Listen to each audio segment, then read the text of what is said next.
Saya ke sebelum kita konfirmasi beberapa hal lagi ke Bang Arya, saya ke Mas Mutarudin terlebih dahulu terkait dengan pinjaman yang tadi dikatakan Bang Arya kepada Garuda. Pertanyaan Adian adalah apakah ini apa? Ini statusnya apakah pinjamankah atau apakah dana talangan atau apa? Apakah bisa perusahaan terbuka seperti itu menerima dan bagaimana dampaknya terhadap saham? Dari Komisi 6 sendiri melihatnya bagaimana mengenai hal ini? Baik, terima kasih. Jadi kalau melihat dari skema yang sampai, jadi begini dulu. Pemberian BUMN dana talangan ini adalah sebagai daripada amanat daripada tindak lanjut ya. Yang pertama kita adalah Undang-Undang Nomor 2 Tahun 2020 tentang Perpu 1 2020.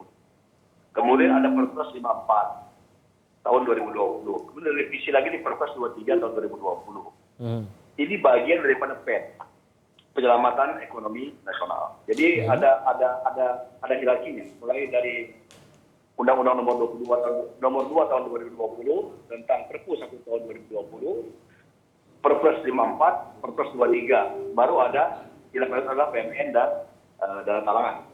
Jadi sekira ini supaya kita paham dulu asbabun nuzulnya. Ya.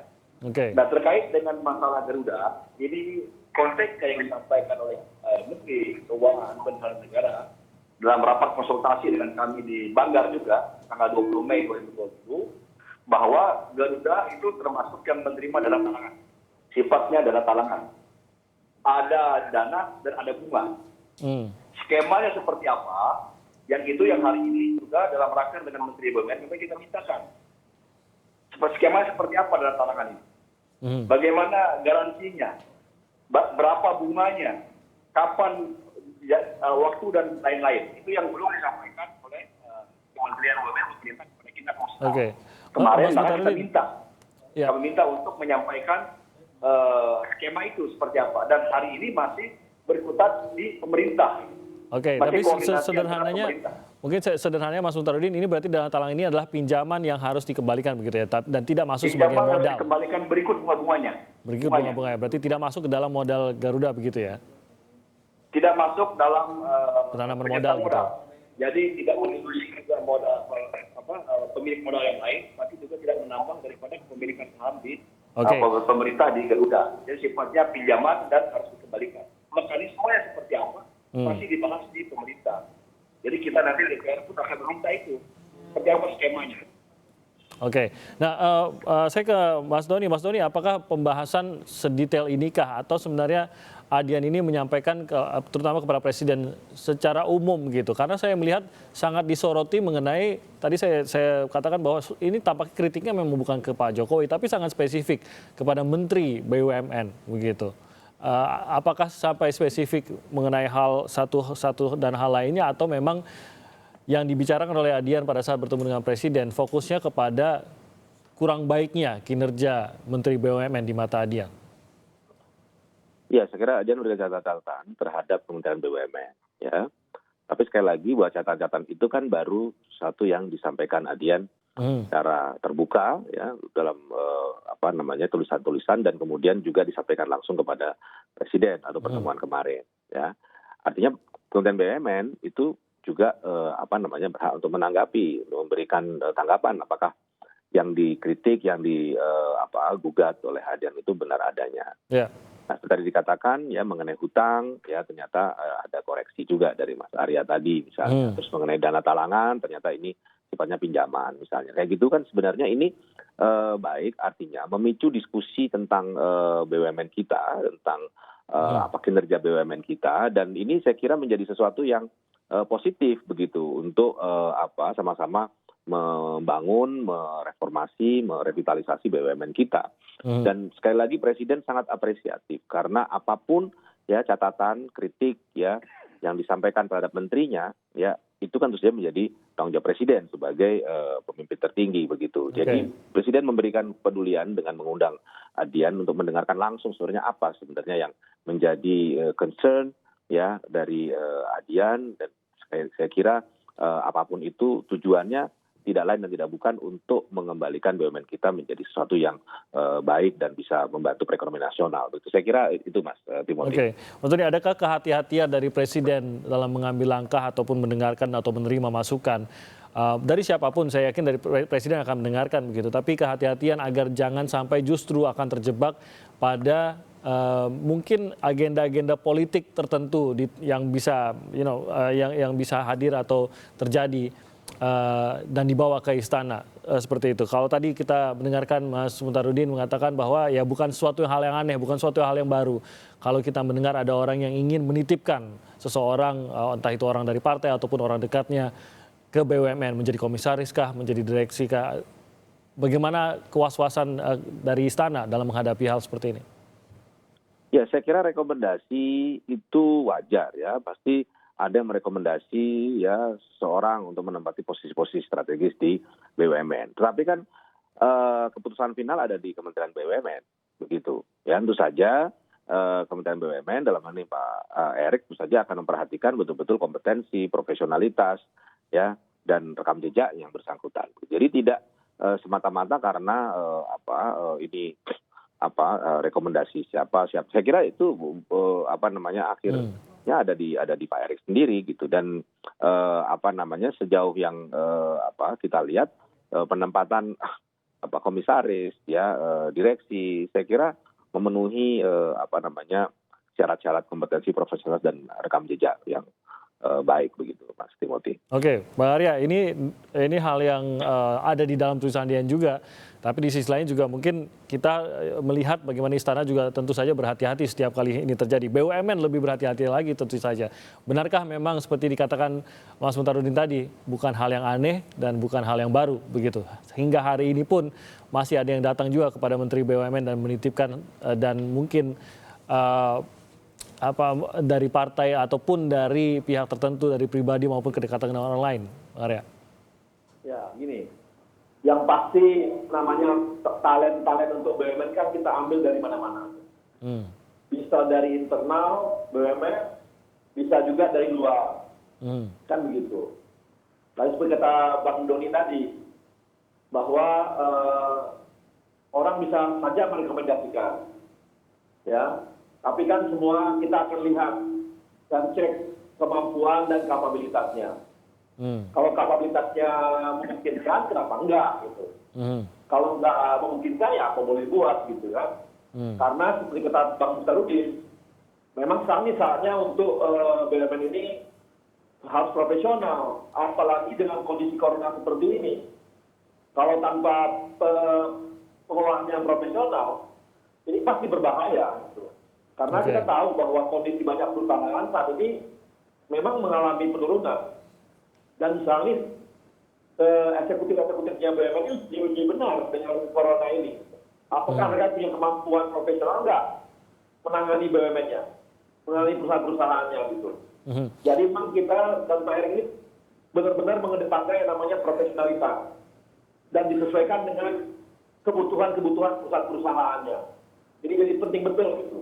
Oke. Jadi ini soal itu sih begitu Mas ya. Soal ada yang merekomendasikan itu karena Bang Doni tadi itu sah-sah saja gitu. Tapi kita harus profesional. Dan kita berharap semua mendukung Pak Erick untuk membangun yang namanya perusahaan-perusahaan yang profesional supaya BUMN punya kontribusi besar terhadap bangsa kita. Gitu. Oke, yang menjadi pertanyaan dalam kritikan itu adalah bagaimana Menteri BUMN Erick Thohir mengatakan akan membawa orang-orang yang muda begitu, yang dengan ide segar dan lain-lain untuk memimpin di BUMN. Sementara Bang Adian mengatakan dalam tulisannya, tapi akhirnya yang ditunjuk adalah seseorang yang mungkin sudah lama juga dalam industri tersebut, bidang tersebut, berusia mungkin sampai di atas 65 atau 60 tahun.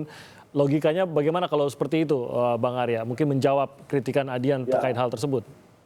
Nah, cobalah lihat komposisi yang dibangun oleh Pak Erick selama beberapa bulan ini.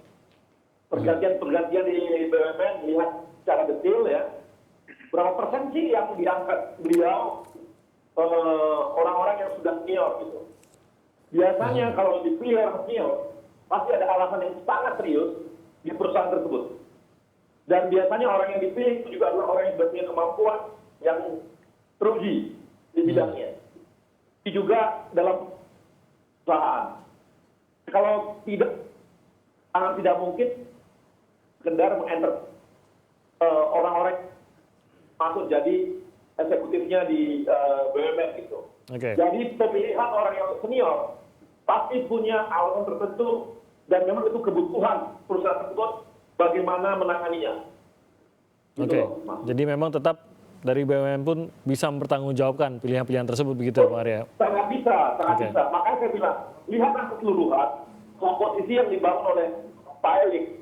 Pak Erik lihat bagaimana berapa persen yang senior betul, sangat kecil. Dan itu biasanya betul-betul dibutuhkan perusahaan tersebut. Nggak mungkin nggak. Bahwa BUMN kita butuh pembenahan itu tentu saja kita menyadari hal tersebut, dari Menteri pun sedang melakukan hal tersebut. Bahkan dari kita tahu bagaimana lembaga-lembaga di luar negeri juga seperti Moody's juga menyoroti bagaimana kondisinya di Asia Pasifik dan Indonesia dan kondisinya cukup mengkhawatirkan terkait dengan hutang dan lain-lain. Nah, Mas Mutarudin, bagaimana agar menggunakan kondisi ini terutama di tengah corona atau pandemi corona yang masih kita belum tahu akan berapa lama dan tentu saja berdampak pada BUMN kita. Apa yang harus dilakukan sekarang? Mungkin dari DPR Komisi 6 bisa memberikan, menyoroti juga bagaimana kinerja dari Kementerian BUMN maupun dari BUMN itu sendiri di tengah pandemi agar bisa tetap memperbaiki diri.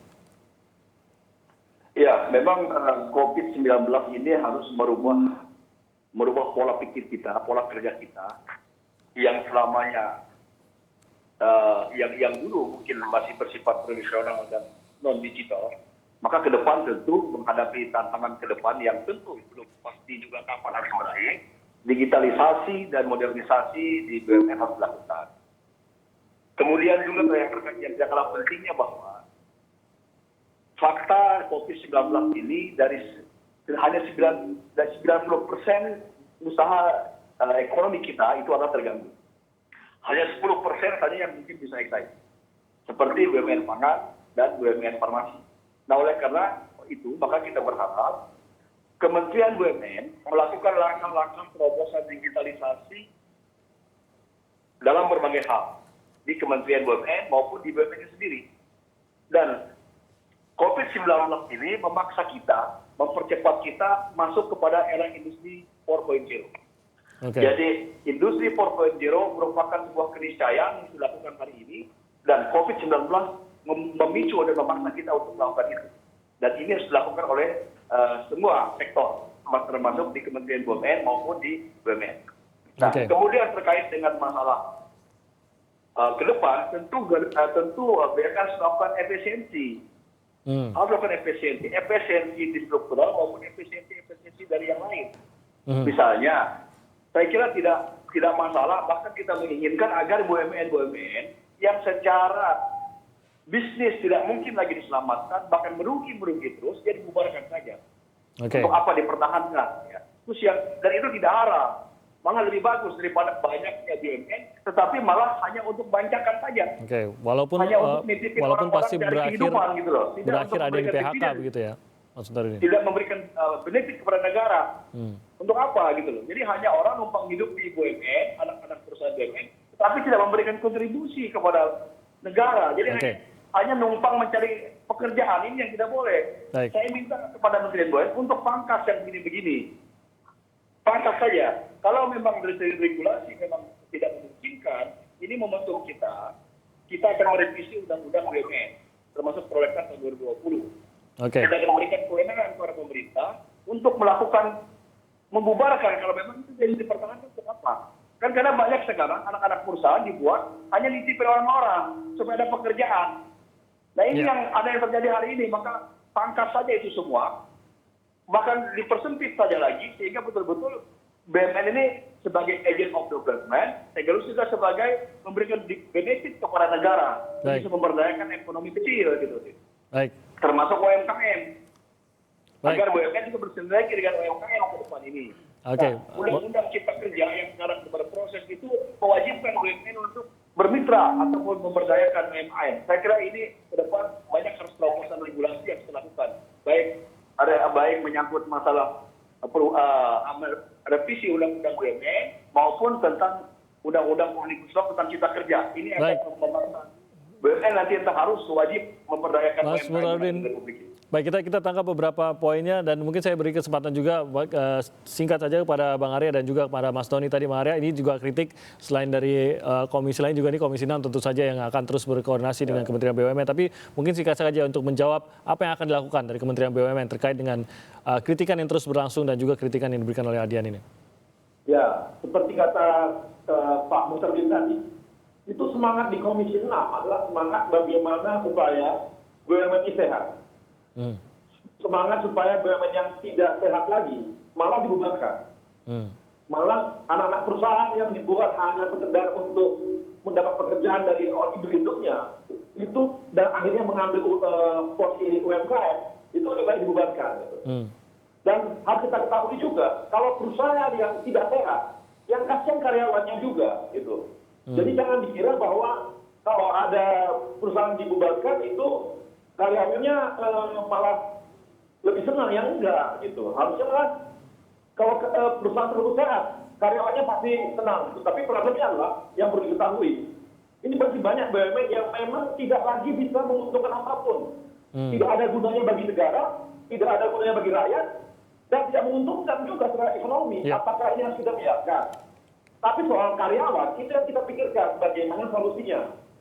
Dan sampai hari ini, proses yang kita lakukan, misalnya mengubah 140 BUMN menjadi 107 BUMN, sampai hari ini belum nggak ada yang namanya PHK terhadap karyawan. Jadi tetap dicari solusi yang terbaik untuk mereka juga. Jadi sebenarnya lah kami sangat ucapkan terima kasih atas masukannya, dan kita berharap supaya BUMN ini betul-betul disupport. Supaya BUMN ini punya fungsi, yang pertama berguna untuk bangsa dan rakyat, yang kedua juga menguntungkan secara ekonomi. Jangan sampai negara kita dibebani juga dengan BUMN yang merugi terus. Gitu. Baik, Bang Arya. Mas Doni mungkin apa tindakan ataupun langkah berikutnya? Mungkin sudah mendengarkan dari masukan dari Bang Adian. Apakah ada lagi mungkin pihak-pihak lain yang ingin didengarkan Pak Jokowi? Mungkin mengkonfirmasi lebih lanjut lagi mengenai apa yang dituduhkan oleh Adian Apitupulu ini. Ya, saya kira Pak Jokowi terbuka terhadap semua masukan ya yang konstruktif tentu saja untuk memperbaiki kinerja BUMN. Karena BUMN itu seperti kita ketahui, ya selain dia punya fungsi ekonomi, dia juga punya fungsi sosial. Yaitu tadi kata Bang Arya, untuk memakmurkan rakyat, untuk memajukan kesejahteraan umum begitu. Jadi bukan semata-mata hanya untuk ya mengejar profit saja begitu. Nah, kalau BUMN tidak sehat, bagaimana dia mau menjalankan fungsi-fungsi sosialnya gitu? Bagaimana dia membantu UMKM? Bagaimana dia membantu mengembangkan kesejahteraan rakyat? Jadi tentu saja profesionalisasi, efisiensi ya BUMN itu menjadi sesuatu yang tidak bisa ditawar-tawar lagi sekarang ya. Dan sebanyak mungkin masukan dari sebanyak mungkin stakeholder ya yang cinta, yang sayang, yang peduli terhadap kinerja BUMN, terhadap pemerintah, terhadap presiden, itu sangat ditunggu dan sangat diberikan perhatian begitu Mas Tomati. Jadi tidak ada alergi, tidak ada sesuatu yang tidak nyaman, diterima, terbuka, dan apabila itu memang masuk akal dan bisa dipertanggungjawabkan, misalnya akan ditindaklanjuti dalam langkah-langkah yang lebih konkret. Gitu Mas Tomati. Mas Doni Garal, terima kasih tenaga ahli utama di kantor staf kepresidenan. Terima kasih sudah bergabung. Mas Mutaruddin, anggota Komisi 6 DPR RI, terima kasih sudah bergabung. Dan juga Bang Arya Sinulinga, juru bicara Kementerian BUMN. Terima kasih sudah bergabung dan mengkonfirmasi sejumlah perbincangan kita pada pagi hari ini.